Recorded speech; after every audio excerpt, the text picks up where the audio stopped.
ये कहानी है एक गरीब लड़के की व उसकी पत्नी की। लड़का जो एक सेठ के यहाँ नौकरी करता था, बहुत कम पैसे कमाता था, लेकिन बहुत ही खुश था। उसकी पत्नी बहुत सुंदर थी, जिसे वो बेइंतहा प्यार करता था। उसकी पत्नी के बाल बहुत ही लंबे व सुंदर थे। वास्तव में वो अपनी पत्नी के बालों को बहुत पसंद करता था। एक दिन पत्नी के बालों में लगाने वाला हेयर क्लिप टूट गया। पति काम से घर आया।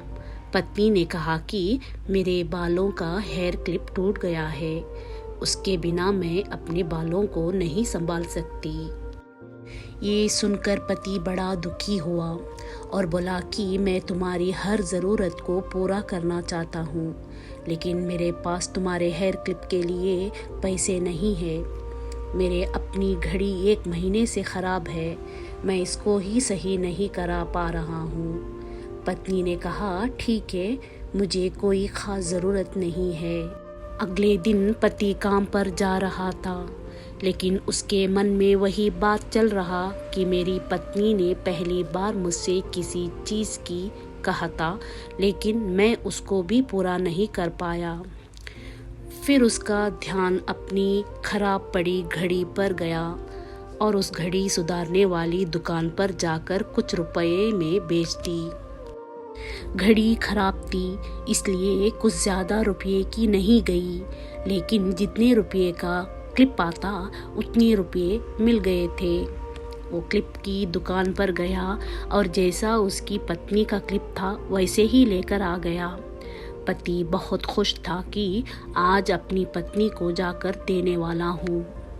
पति घर पहुँचा तो देखा कि उसकी पत्नी के जो लंबे सुंदर बाल थे वो बिल्कुल छोटे करवा लिए हैं। पति ने ये सब देखकर पत्नी से कहा कि ये इतने छोटे बाल क्यों करा लिए? मैं तुम्हारे लिए नया क्लिप लेकर आया हूँ। पत्नी ने कहा, मैं बाजार में गई और अपने बालों को बेचकर आपके लिए घड़ी ले आई। ये सुनकर दोनों की आंखों में आंसू आ गए और दोनों गले लगाकर रोने लगे। ये छोटी सी कहानी हमें ये सिखाती है कि कोई भी कार्य हो, अगर हम उसे पूरे मन से करते हैं तो वो ज़रूर पूरा होता है। हम जब भी किसी कार्य को अपने पूरे मन से नहीं करते हैं तो वो ठीक से नहीं हो पाता है। कहानी पूरी पढ़ने और सुनने के लिए धन्यवाद।